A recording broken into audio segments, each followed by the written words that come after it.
Professor Schippers, may I ask you some questions? Yes, of course. What do you want to know, Rico?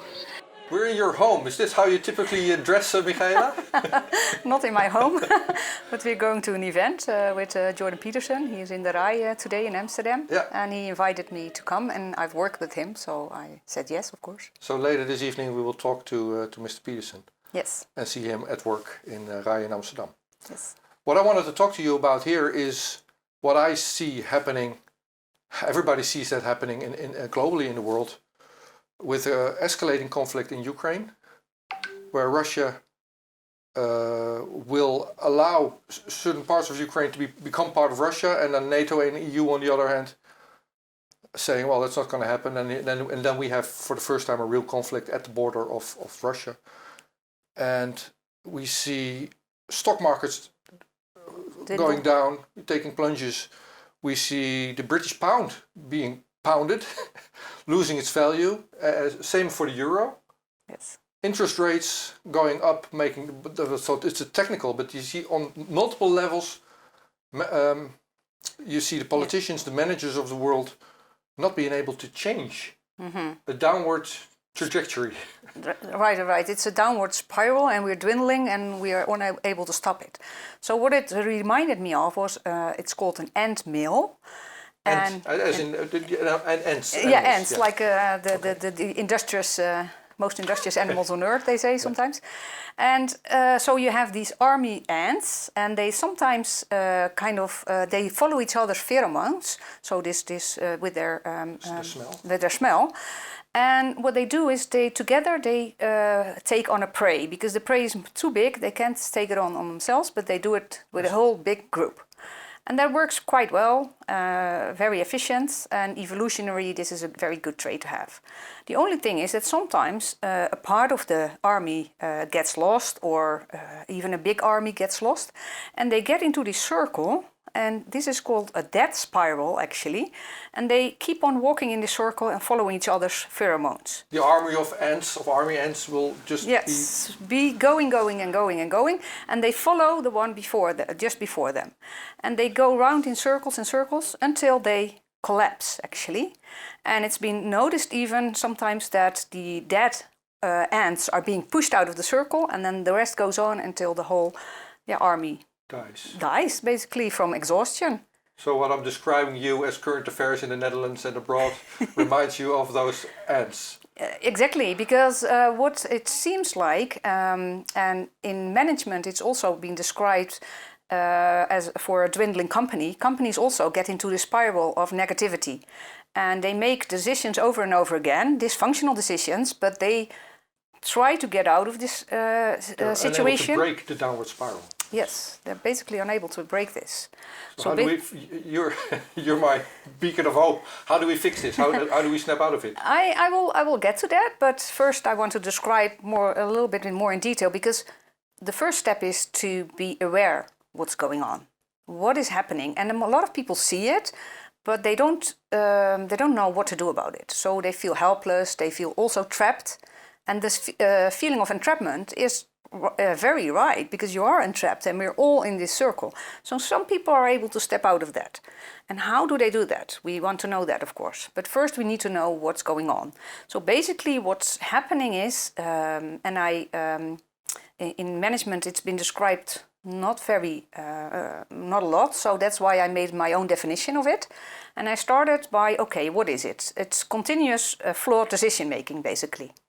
It's a downward spiral of denial, distrust, and micromanagement sets in, because people want to control the situation. So the company or the CEO of the company says, we have to change this, we have to make changes, so we have to make cuts in the costs, we have to lay off people, so they make all this series of decisions which make it worse instead of better. Clamp down. They clamp down, they make the company smaller instead of thinking, hey, what's going on, what can we do to expand, so basically they get into this circle, and the circle gets smaller and smaller and smaller until they die, or the company dies, or a person inside can die as well, an individual. If you keep on walking the same circle your whole life, it gets smaller and smaller, and then in the end there's nothing left of you as a person. You're not enthusiastic anymore. So people get really, really depressed. You sometimes see if you look in people's eyes, you see that their energy is gone. There's no more energy to be gained in these eyes. And when you get this spark back, then you see, okay, we're on a path, an upward path. Yep. So what happens is also dogmatic thinking.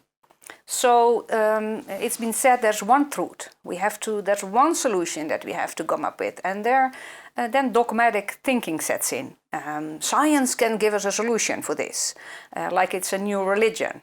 But there is no one answer to every, there's many answers, and there's not a complete model of reality by far in science to be found. And then the last step is learned helplessness. So this learned helplessness I already described before.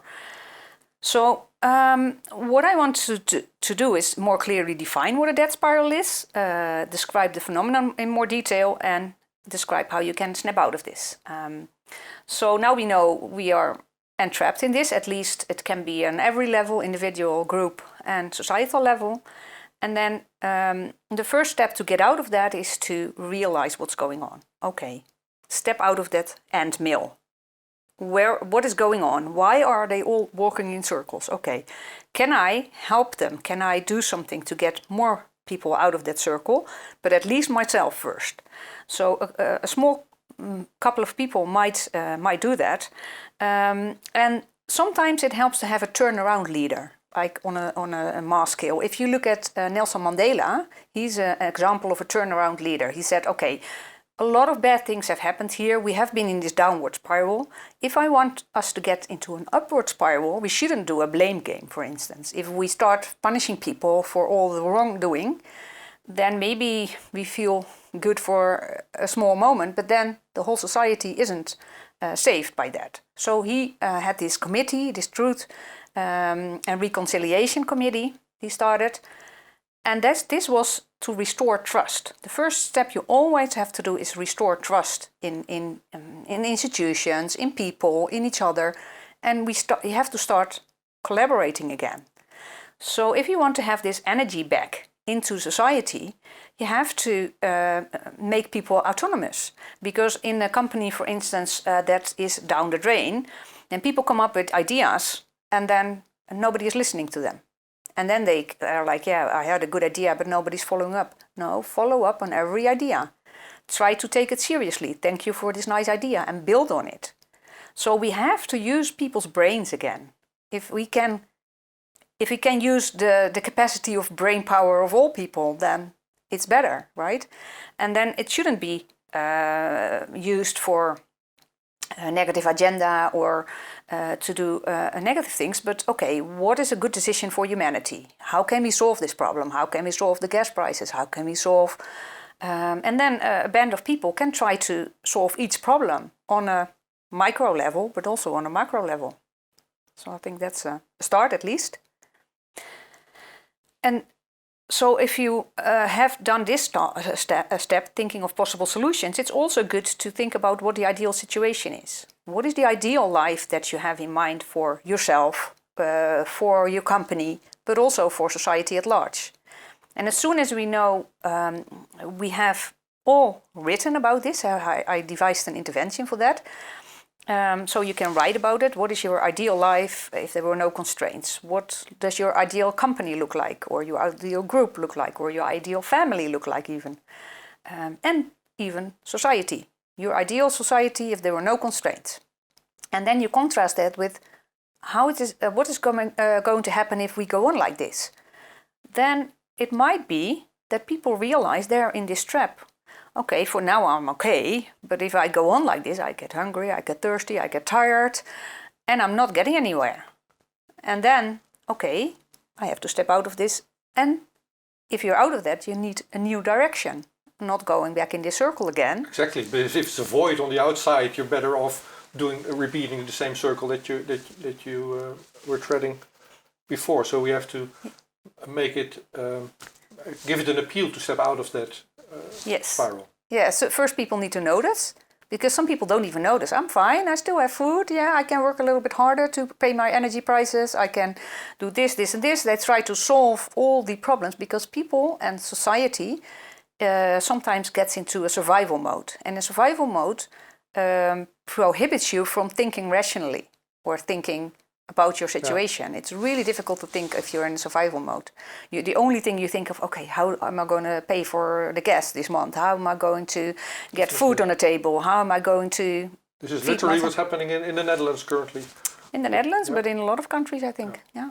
And in the Netherlands, of course, there's a lot of threats to the welfare of people, because if the gas prices go up, farmers can't even pay for, I don't know, farming and creating food. But another step is also to make a plan, a concrete plan. Okay, if I know this, if I know what my ideal world is, what am I going to do? What can I contribute to this better world? To my own life, to the life of others, and to society at large. And if you think about what you can do, even small, that will be perfect. Everything that helps society, helps yourselves, is a good step. So everybody can do this intervention, letters to the future, tomorrow, and the day after tomorrow they can implement it. I will link it under this conversation. One last question then. Do you think we can outsmart the ants? Of course we can. We are humans, we have brains. Okay. We can use them. Let's take a small step then and talk to Mr. Peterson tonight about what he would do.